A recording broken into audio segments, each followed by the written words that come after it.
sa mort en 2002, le célèbre joueur de baseball Ted Williams a fait congeler cryogéniquement sa tête séparément de son corps dans l'espoir que le progrès scientifique et technologique permette un jour de le ramener à la vie.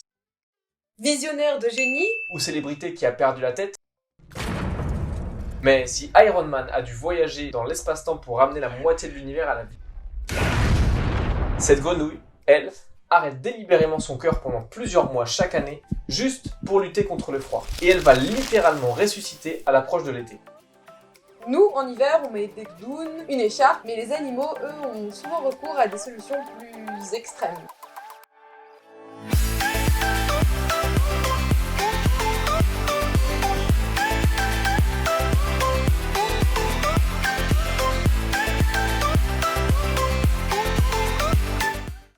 Bonjour tout le monde! On espère que vous allez bien. On vous souhaite une très belle année 2022 et bienvenue sur la première vidéo de la chaîne. Et quelle meilleure manière de commencer l'année que de vous parler d'un miracle.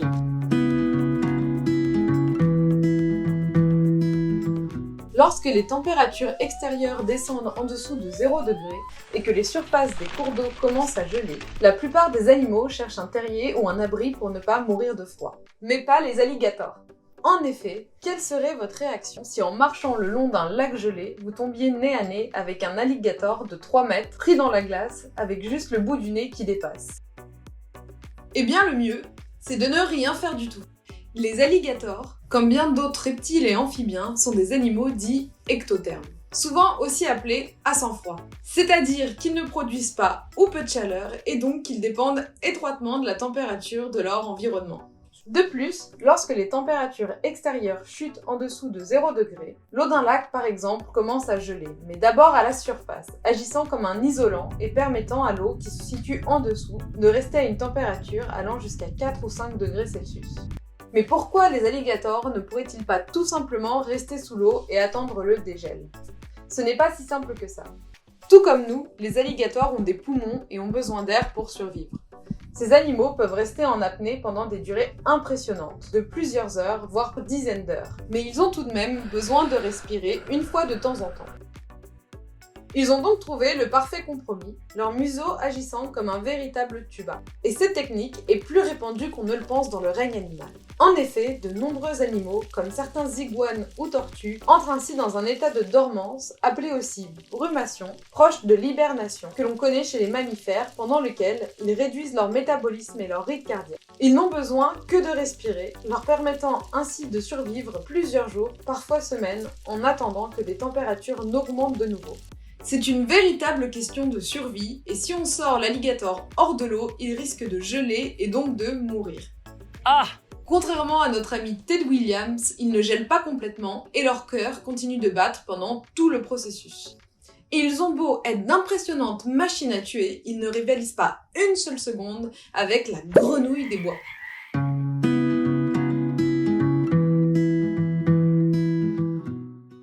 Eh oui, une grenouille, vous avez bien entendu. Et elle accomplit année après année le miracle de résurrection. Et ouais, même Jésus à côté, il passe pour un petit joueur. Car si vous vous baladez dans une forêt polaire en Amérique du Nord pendant la période hivernale, vous risquez de tomber sur une grenouille surgelée, immobile, dont l'ensemble du corps est gelé, les yeux vitreux et qui ne présente aucun mouvement respiratoire, dont le cœur ne bat même plus. Vous auriez alors toutes les raisons de penser que vous venez de trouver le corps d'une pauvre bête qui a succombé au froid extrême de ces régions. Mais si vous attendez un peu que les températures se réchauffent, vous verrez que cette grenouille va progressivement décongeler, prendre une grande inspiration, recommencer à bouger et progressivement revenir à la vie. C'est un véritable miracle! Oui et non, car c'est en effet un miracle, mais non pas au sens biblique du terme, mais plutôt scientifique. Contrairement aux ours polaires et autres habitants de ces climats extrêmes, ces grenouilles ne survivent pas en résistant au froid, mais en l'embrassant. Elles gèlent, tout simplement, en même temps que leur environnement, avec jusqu'à 70% de l'eau de leur corps qui cristallise. Ce qui, on va pas se mentir, est tout sauf compatible avec la vie. Dites-vous bien que même leur cœur s'arrête de battre. Mais n'allez surtout pas les sous-estimer. Aussi petites et fragiles soient-elles, elles possèdent une faculté incroyable. En effet, lorsque l'hiver approche et que les températures commencent à chuter, le foie de cette grenouille commence à produire des quantités massives de glucose, glycérol et plein d'autres substances qui passent dans la circulation sanguine. Au lieu d'être éliminés, ces produits vont s'accumuler progressivement dans les cellules, créant d'une part un appel d'eau dans les cellules et d'autre part un antigel biologique après plusieurs réactions chimiques. Ceci a pour conséquence d'éviter une déshydratation qui serait mortelle et d'empêcher la cellule de geler.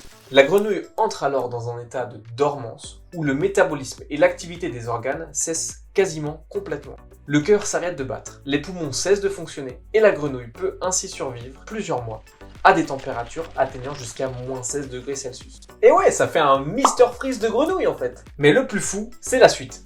Lorsque les températures remontent, que la glace commence à fondre, la grenouille commence également à décongeler. Les cellules se réhydratent, recommencent à fonctionner normalement, et là, c'est la magie. Son cœur recommence à battre, le sang recommence à circuler dans la peau et dans les autres organes. La respiration reprend, et hop, elle est prête pour aller se baigner et bronzer sur la plage. Donc non seulement ces animaux sont parfaitement adaptés au froid, mais ils en dépendent littéralement. Si vous prenez une de ces grenouilles et que vous la gardez chez vous bien au chaud à côté de la cheminée pendant tout l'hiver, elle va progressivement épuiser toutes ses réserves et juste mourir.